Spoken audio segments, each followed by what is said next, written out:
Hey there, everyone. Welcome back to English Unlocked, the podcast. I'm Thomas, and I'm so glad you're here with me today. In this episode, we're going to talk about something really important for anyone who's just starting their English learning journey. We're going to explore how to start learning English with slow, easy tips designed specifically for beginners. Whether you're at the A1 or A2 level, this episode is perfect for you. So get comfortable, relax, and let's dive in. Learning a new language can feel overwhelming at first. I get it.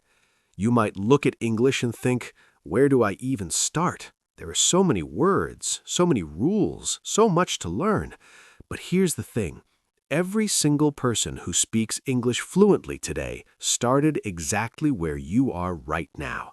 They started with zero knowledge, or maybe just a few basic words. And little by little, step by step, they built their skills.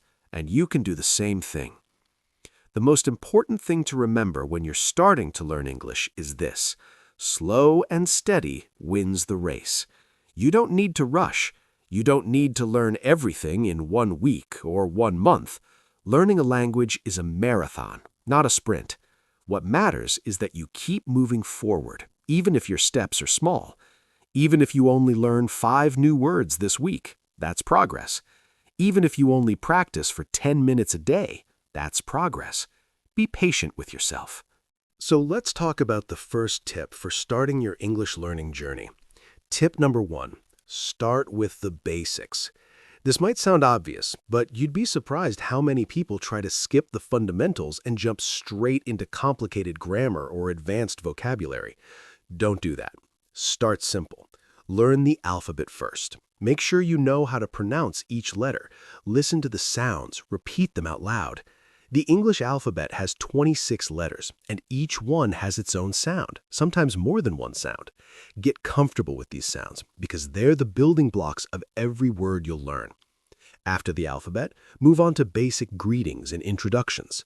Learn how to say hello, goodbye, thank you, please, sorry, excuse me. Learn how to introduce yourself. Hi, my name is, I'm from, nice to meet you. These are the phrases you'll use every single day. Practice them until they feel natural. Say them out loud. Say them in front of a mirror. Pretend you're meeting someone new and practice introducing yourself. This might feel silly at first, but trust me, it works. Now, tip number 2, focus on listening first. One of the biggest mistakes beginners make is trying to speak perfectly before they've spent enough time listening. But think about how babies learn their first language. They spend months, even years, just listening before they say their first words. They absorb the sounds, the rhythm, the melody of the language. You need to do the same thing with English. Spend time listening. Listen to simple English conversations. Listen to podcasts made for beginners. Listen to audiobooks. Listen to YouTube videos. Listen to music. The more you listen, the more your brain will start to recognize patterns in the language. You'll start to understand how sentences are structured, how words flow together, how native speakers actually talk. And here's a really important point. Don't worry if you don't understand everything you hear. In fact, you probably won't understand most of it at first, and that's completely normal. The goal isn't to understand every single word right away. The goal is to train your ear, to get used to the sounds of English, to start picking up common words and phrases. Over time, your comprehension will improve naturally. You'll start catching more words, more meanings, more nuances. But it takes time. Be patient. Tip number 3, learn vocabulary in context. What does this mean? It means don't just memorize random lists of words. Instead, learn words in phrases and sentences. Learn words as they're actually used in real life. For example, don't just memorize the word apple. Learn the phrase, I like apples, or can I have an apple? This way, you're not just learning individual words, you're learning how to use them. You're learning grammar and vocabulary at the same time. You're learning language that you can actually use in conversation. Start with everyday topics that are relevant to your life. Learn words related to food, family, home, work, hobbies, weather, time. These are the topics you'll talk about most often. Make flashcards if that helps you. Write the word on one side and a sentence using that word on the other side. Review your flashcards every day. Repetition is key. The more times you see a word and use it, the better you'll remember it. Here's tip number 4. Practice speaking from day one. I know this can be scary. I know you might feel embarrassed or nervous about making mistakes, but speaking is one of the most important skills you need to develop, and the only way to get better at speaking is to actually speak. You don't need to have perfect grammar. You don't need to have a huge vocabulary. Just start speaking, even if it's just simple sentences, even if you make mistakes. Mistakes are how you learn. If you don't have someone to practice with, that's okay. Talk to yourself. Describe what you're doing throughout the day. I'm making breakfast. I'm drinking coffee. I'm going to work. Narrate your life in English. This might sound strange, but it's incredibly effective. You're training your mouth to form English sounds. You're training your brain to think in English. You're building confidence. Another great way to practice speaking is through shadowing. Shadowing is when you listen to English audio and repeat what you hear immediately after, or even at the same time. You try to match the pronunciation, the rhythm, the intonation. It's like you're the shadow of the speaker. This technique is amazing for improving your pronunciation and your fluency. Find simple conversations or podcasts for beginners and practice shadowing regularly. Just a few minutes a day can make a big difference. Tip number 5, don't be afraid of mistakes. This is so important that I want to say it again. Don't be afraid of mistakes. Mistakes are not failures. Mistakes are proof that you're trying, that you're learning, that you're growing. Every mistake you make is an opportunity to improve. When you say something wrong or when someone corrects you, don't feel bad. Feel grateful. You just learned something new. You just got better. Native speakers make mistakes too. They mispronounce words sometimes. They forget words sometimes. They use incorrect grammar sometimes. It's normal. It's human. So give yourself permission to be imperfect. Give yourself permission to sound silly sometimes. The more comfortable you are with making mistakes, the faster you'll learn. Now let's talk about tip number 6. Create a learning routine. Consistency is more important than intensity when it comes to language learning. It's better to study for 15 minutes every single day than to study for 3 hours once a week. Your brain needs regular exposure to the language to build strong connections, so create a daily routine that works for you. Maybe you listen to English for 10 minutes every morning while you're having breakfast. Maybe you practice vocabulary for 10 minutes during your lunch break. Maybe you watch an English video for 10 minutes before bed. Find what fits into your life and stick with it. Make English a part of your daily life. Change the language on your phone to English. Watch movies or TV shows with English subtitles. Follow English-speaking accounts on social media. Surround yourself with the language as much as possible. The more you expose yourself to English, the faster you'll learn. Tip number 7, use simple resources. As a beginner, you don't need fancy textbooks or expensive courses. There are so many free resources available online. YouTube is full of channels for English learners. There are apps like Duolingo that make learning fun and easy. There are podcasts, audiobooks, websites, all designed specifically for beginners. Find resources that match your level. If something feels too difficult, find something easier. There's no shame in starting with the simplest materials. In fact, that's exactly what you should do. Look for content labeled A1 or A2. These are the beginner levels according to the Common European Framework of Reference for Languages. A1 is absolute beginner and A2 is elementary. Content at these levels uses simple vocabulary and grammar. The sentences are short and clear. The speakers talk slowly. This is the perfect place to start. Here's tip number 8. Learn the most common words first. Did you know that the 1,000 most common words in English make up about 70 to 80% of everyday conversation?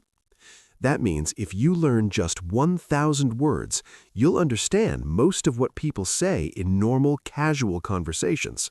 That's pretty amazing, right? So focus on high-frequency words first.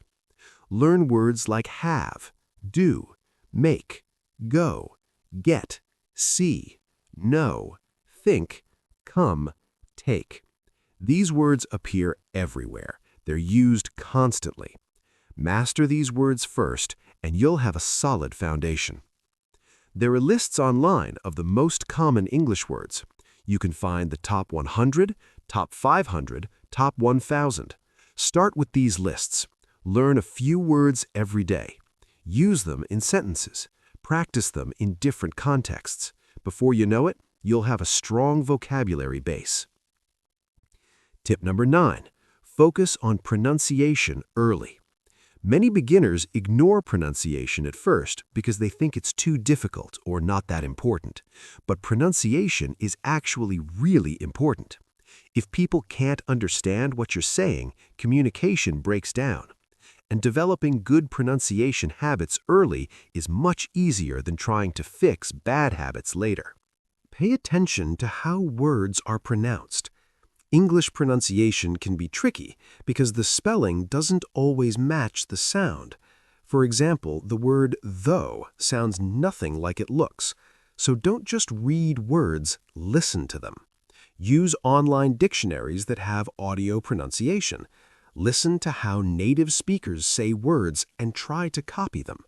Record yourself speaking and compare it to native speakers. Notice the differences. Work on improving little by little. Focus especially on sounds that don't exist in your native language. These are usually the hardest sounds for learners. For example, the TH sound in think and this is very difficult for many learners because it doesn't exist in most languages. Practice these challenging sounds specifically. Put your tongue between your teeth and blow air out. Feel how the sound is made. Practice until it feels natural. Tip number 10. Find a language partner or join a community. Learning English doesn't have to be a lonely experience. In fact, it shouldn't be. Language is about communication, about connecting with other people. So find other people to learn with. Join online communities for English learners. There are forums, social media groups, language exchange apps where you can connect with other learners or with native English speakers who want to practice your language. Having a language partner gives you someone to practice with, someone to encourage you, someone who understands what you're going through. You can practice conversations together. You can correct each other's mistakes. You can share resources and tips. And if you find a native English speaker who wants to learn your language, you can do a language exchange. You help them, they help you. It's a win-win. Let me give you tip number 11. Set realistic goals. When you're starting out, it's easy to get excited and set huge, ambitious goals. I'm going to be fluent in 6 months.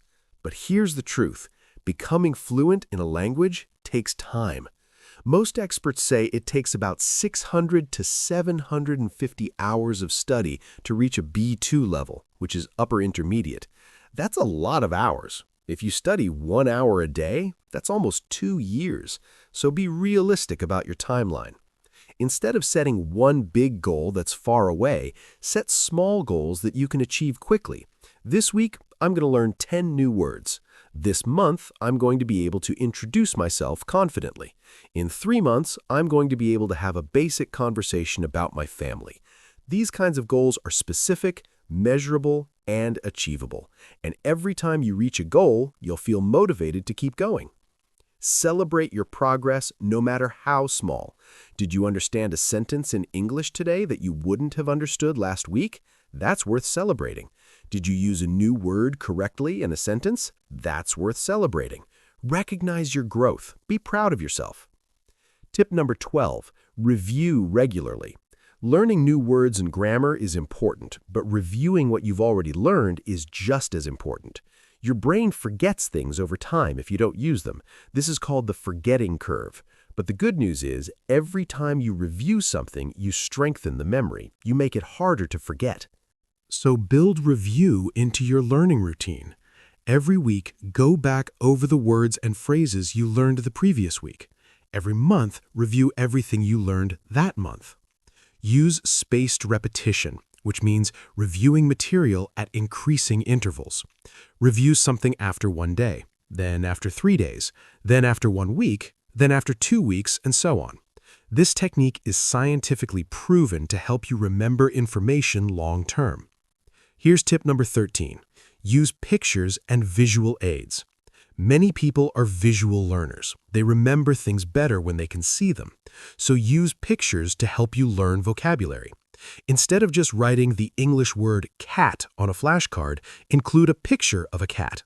Your brain will create a stronger connection between the word and its meaning. You could also use gestures and actions. When you're learning verbs, act them out. If you're learning the word run, actually run in place. If you're learning jump, jump. This is called kinesthetic learning, and it can be very effective. You're not just learning with your mind, you're learning with your whole body. Tip number 14, be curious and playful. Learning should be fun. If you're bored, you won't stick with it. So find ways to make learning enjoyable. Play word games, do crossword puzzles in English, watch funny videos, read comics, listen to music you like and look up the lyrics. Turn learning into a game, not a chore. Explore topics that interest you. If you love cooking, learn English through cooking videos and recipes. If you love sports, watch sports in English and learn the vocabulary. When you're interested in the content, learning doesn't feel like work. It feels like play.